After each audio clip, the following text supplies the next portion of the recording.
Hello everyone, welcome back to Guide to Everything. In today's video, I'm going to show you on how you can link MyGov to ATO in Australia. So the first thing that you want to do is to simply create a MyGov account to your name.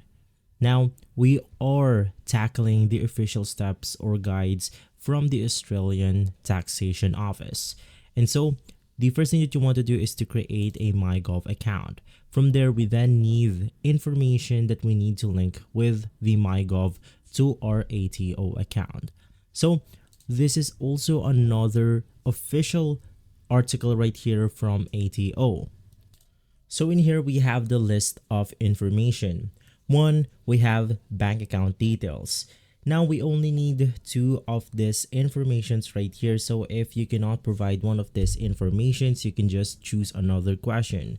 So you also want to make sure to navigate through this page in order to check on how you can submit your information. But we have a bank account details, super account details, notice of assessment, CenturyLink payment summary, dividend statement, PayG payment summary, and more.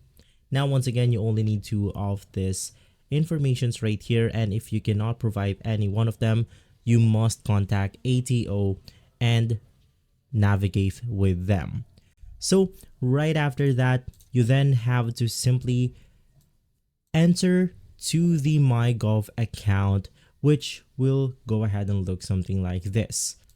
Now from here, the thing that we must do is to simply navigate through the view and link services option, which is going to be this option right here.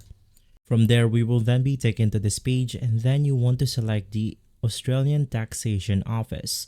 So you can then click on the link button, and from there, once again, you have to submit some personal information, and one of the informations that I've tackled earlier. Those are the bank details, the secure details, and more. From there, you have successfully linked the MyGov account to ATO in Australia. If this video has been helpful, leave a like, subscribe, and follow Guide to Everything for more videos like this. Thanks for watching.